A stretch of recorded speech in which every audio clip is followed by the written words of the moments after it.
नसीहत वो सच्चाई है जिसे हम कभी गौर से नहीं सुनते, और तारीफ वह धोखा है जिसे हम बड़े ध्यान से सुनना पसंद करते हैं। बहुत से लोग पैसों की कमी की वजह से इस तरह की बातें करते हैं। मैं बहुत गरीब हूँ, मुझे कोई खानदानी दौलत नहीं मिली, इसीलिए मैं कुछ नहीं कर पा रहा। मैं छोटी जगह से हूँ, इसीलिए मैं कुछ नहीं कर पा रहा। मुझे अच्छी कोचिंग नहीं मिल रही, हमारे यहाँ का सिस्टम ही खराब है, यहाँ किसी तरह की कोई सुविधा है ही नहीं। भला ऐसे हालात में कोई आगे कैसे बढ़ सकता है? चलिए एक बार मान लेते हैं कि आपकी ये सारी बातें एकदम सही हैं और आपके पास कुछ ना करने के हजारों रीजन हैं जो कि आपके हिसाब से बिल्कुल सही हैं। अब एक काम कीजिए, आप जीवन भर कोई भी काम मत कीजिए, आगे बढ़ने की कोशिश बिल्कुल मत कीजिए और एक कागज पर ये सारी बातें लिख लीजिए। इसके बाद जो भी आपसे मिले उनको ये रीजन गिनवा देना, वो कागज दिखा देना कि मैं इन वजहों से जिंदगी में कुछ नहीं कर पाया। जिसे भी आप ये बातें बताओगे वो एक बार या दो बार तो सुनेगा, लेकिन उसके बाद वो भी आपको धुतकार देगा। दोस्त, किसी को कोई फर्क नहीं पड़ता कि आप अपने जीवन में कुछ नहीं कर पाए। जिंदगी सिर्फ और सिर्फ आपकी बर्बाद होगी,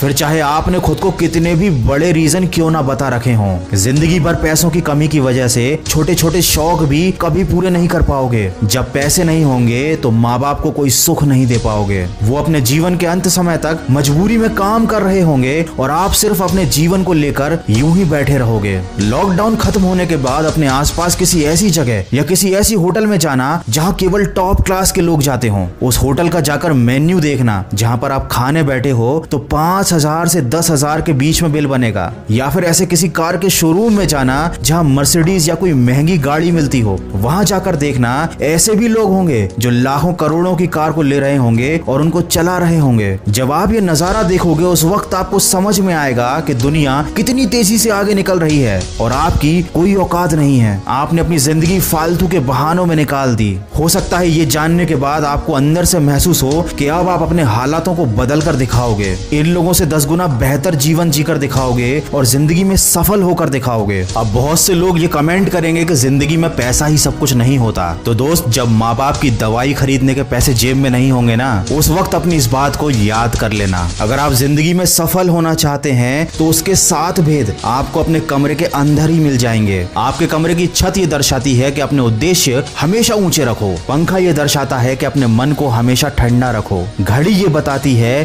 कि आपका हर मिनट कीमती है। शीशा ये बताता है कि कुछ भी करने से पहले एक बार अपने अंदर झांक लो। खिड़की कहती है कि जरा बाहर की दुनिया देखो, केवल अपने मन की बनाई गई बहानों की दुनिया में मत जियो। और दरवाजा कहता है कि बाहर जाओ और अपने लक्ष्य को प्राप्त करने के लिए पूरा जोर लगा दो। अगर आपको अभी भी लगता है कि ये सारी बातें केवल सुनने में अच्छी लगती हैं, तो याद रखना, किसी को कोई मतलब नहीं है कि आपका मकसद क्या है। किसी को कोई मतलब नहीं है कि आप अपनी जिंदगी में क्या कर पाते हो। जब आप अपनी परेशानियों से जूझ रहे होंगे तो लोग सिर्फ तमाशा देखेंगे। जब आप सफल हो जाएंगे तो लोग बस रिजल्ट देखेंगे, उसके पीछे की मेहनत पर किसी की नजर नहीं पड़ेगी। वीडियो के अंत में बस इतना कहना चाहूंगा कि जब बादल टूटता है तो बारिश होती है। खेत में जब मिट्टी टूटती है तो वो फसल का रूप ले लेती है। जब कोई बीज टूटता है तो एक नए पौधे का जन्म होता है। जिंदगी में जब भी आप टूटने लगो तो समझ जाना कि आप कुछ उपयोगी और कुछ बेहतर बनने वाले हो। मैं तुम्हें सलाह इसलिए नहीं दे रहा हूँ क्योंकि मैं तुमसे ज्यादा समझदार हूँ, बल्कि इसलिए दे रहा हूँ क्योंकि जिंदगी में गलतियां मैंने तुमसे ज्यादा की हैं। अगर मेरी बातों से सहमत हो तो आज से बहाने बनाना बंद और काम करना शुरू कर देना। और हाँ,